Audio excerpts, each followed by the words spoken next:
Kuna jini moja inajulikana kama Goblin. Last time niliwaambia kuhusu Goblin, nikasikia watu wanaanza kuongea kuhusu Merlin. Goblin ni jini ambalo kwamba linataka kuishi na wanadamu. Huwa lina feel kwamba liko domestic sana. Ni kama panya yule wa nyumbani. Unaona panya yule wa nyumbani akiwa yuko ndani ya nyumba huwa ana feel sana yuko at home kuliko ikiwa kule nje. Sasa Goblin pia ni jini ambalo kwamba inapenda kuishi na wanadamu. Yaani ikiwa kwa nyumba ina feel kwamba iko part of the family. Lakini ubaya yake huwa iko na characteristic sawa na zile za panya. Yaani Goblin ni jini ambalo kwamba linapenda kuharibu vitu kwa nyumba. Unakuta imeharibu vitu kama vile panya huwa inakula. Kama unakuta panya imekula mattress, unashangaa kwani panya huwa inakula mattress. Haili ni kuharibu tu, kuharibu maplastic, kuharibu mattress, unakuta imekula mbao. Hiyo ni characteristic ya panya na hiyo ndio characteristic same na Goblin. Wacha nikuambie kitu kimoja chenye kitafanya ujue kama kuna Goblin ndani ya hiyo nyumba yako ama hapana. Kwa sababu gani?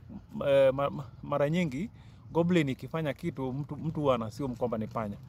Je, umewahi kuweka carpet ile ya plastic kwa nyumba? Unaona? Wakati unaiweka umepanguza nyumba vizuri, umefagia, umepiga deki, alafu umekuja umeweka ile carpet ya plastic. Alafu inachukua kama miezi 6. Siku moja unashtukia kuna kajiwe kadogo pale kwa hiyo carpet katikati yake. Kuna kajiwe kadogo, ukitembea unaona kamefura hivi kidogo. Lakini lile jiwe ukijaribu kuliondoa, ukitoa hiyo carpet kutoka mwisho unakuta carpet imeshikana na floor kabisa, lakini ile jiwe iko katikati na ile jiwe ilikuwa haiko hapo. Na ukiangalia unajua vizuri hiyo jiwe haiwezi kuwa imetoka kule mwisho mpaka imekuja hapo katikati. Hata ukiinua hiyo carpet unakuta imeshikana na floor. Unajiuliza hii jiwe ni kajiwe kadogo kama zile za changarawe zile. Unakuta ziko kwa carpet katikati na nyumba ni safi. Unajiuliza lile jiwe limepitaje pale? Unaona? Sasa Goblin huwa inapenda kufanya vitu za kukutatiza. Yaani ukiweka vitu pamoja inaenda inatawanyisha vitu, inaharibu vitu.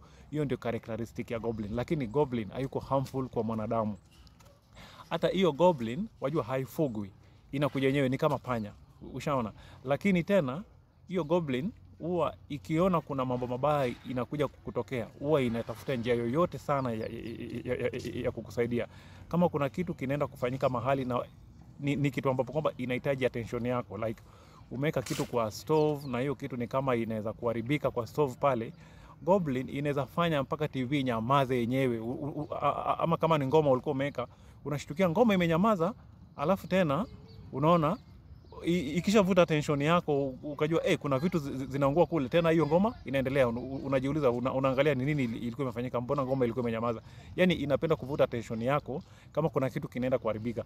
Lakini yeye mwenyewe pia bado ni mharibifu, lakini hawezi penda kitu kibaya kikufanyikie.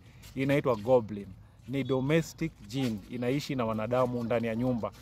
Watu wengi wanaishi na Goblin bila kujua. Goblin ni tofauti na succubus na incubus na cambion. Succubus, incubus na cambions wale ni majini ambapo kwamba wanapenda kufanya ngono na wanadamu. Wale wakikuja kwako wanakuja kwa sababu ya ngono. Na watu wengi wamefanya ngono na hao kina cambion na succubus bila kujua. Kivipi?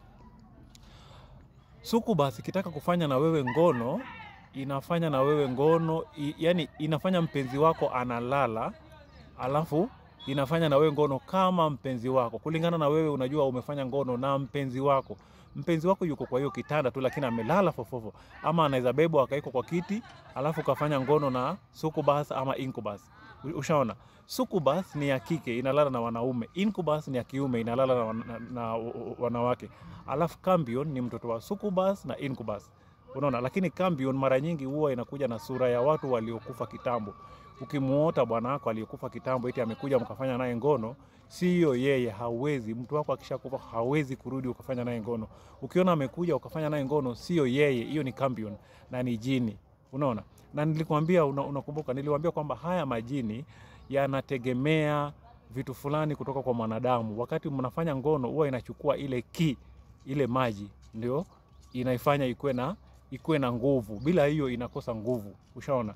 Lakini jini iko na maisha ya 1500 years. Hizi vitu zote nimezisema kule chini. Ukiscroll video za kule chini kabisa utakutana nazo.